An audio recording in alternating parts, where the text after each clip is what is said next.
The tipping point explains how ideas spread like epidemics, and which few elements need to come together to help an idea reach the point of critical mass, where its viral effect becomes unstoppable. Malcolm Gladwell is your friendly Canadian journalist next door.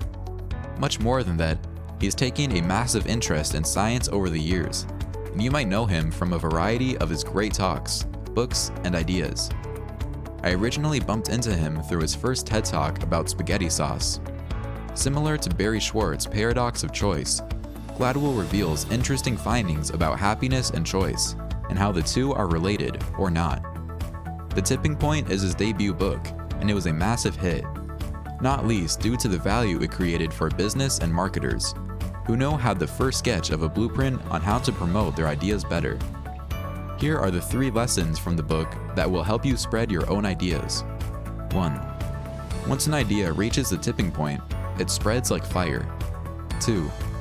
3 kinds of people are responsible for getting ideas to tip. 3. Without stickiness, no idea will ever tip. Ready to infect the masses with your idea? Let's roll. Lesson 1. An idea spreads like fire once it reaches the tipping point. Katniss said it pretty clearly. Fire is catching. So are ideas. But in order to spread like fire among dry bushes, an idea first has to reach what Gladwell calls the tipping point. It's the point of critical mass, where your idea goes from interesting to a few to a must-have for everyone. Take Instagram for example. Yes, they had a lot of growth early on, but it was still steady growth. There was a definite moment though in February 2012 when all of a sudden, the entire world seemed to need an account. It's in this exact moment that Instagram's user growth curve shoots up meteorically and it becomes the fastest growing social network of all time. Don't think virality is limited to the internet though. This phenomenon predates the web. In 1984, Sharp came out with the first affordable fax machine for people at home and sold a solid 80,000 units in the first year. Sales rose steadily, but in 1987 completely exploded. By 1990, over 5 million fax machines were in use in US homes. Why? In 1987, the point was hit when finally enough people owned a fax, so it made sense for the rest of the world to get one too. Lesson 2. 3 kinds of people are responsible for getting ideas to tip. Why then do some ideas go big and beyond and others just never click? Pareto's law is once again at play here, where roughly 20% of the carriers cause 80% of the infections with an idea. Gladwell specifically points out 3 kinds of people that turn ideas into epidemics. 1. Connectors. They have a massive social network with many acquaintances and allow ideas to spread from one social group to the next. 2. Salesmen. They boast about ideas they love and their incredibly positive energy is contagious. 3. Mavens. They hoard information in order to be a source of great chips through their network, the people of which they greatly influence with their advance.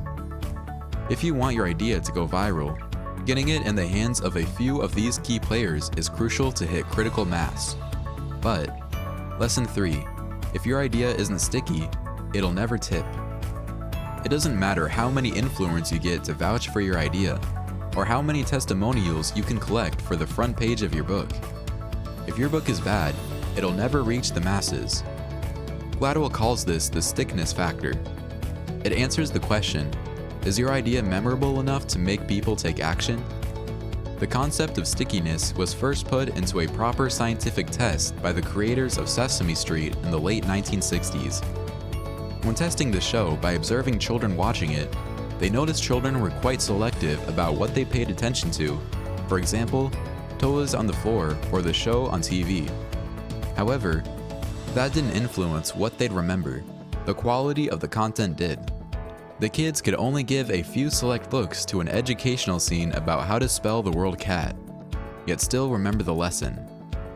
That meant, unlike adults, children paid attention to TV in order to learn and understand, not to be entertained. As a result, the team engineered the entire show around children's attention, monitoring it meticulously, which ultimately led to the format the show is still in today: humans interacting with fantasy creatures. The originally planned format to have puppet scenes separate from human scenes failed to grab children's attention and thus their minds. Even though this is the last lesson, it's really the first point. If you want something viral, you can't think about making something viral. Just make something so great, one person who sees it can't live without sharing it. Then, and only then, should you start caring about the tipping point. In conclusion, Gladwell's writing is gripping. He weaves stories and tales and hides baffling discoveries inside them. The summary will give you the nuts and bolts, but to witness Gladwell's magic writing firsthand, you have to get the book. If you like audiobook summaries, you can check the description of this video. There you can find a link that gives you a free trial of Blinkist, which is the best platform to get book and audiobook summaries. Check the link in the description below to try it for free. Would you like to download the PDF abstract file of this audiobook summary? Just check in the description of this video to get it for free.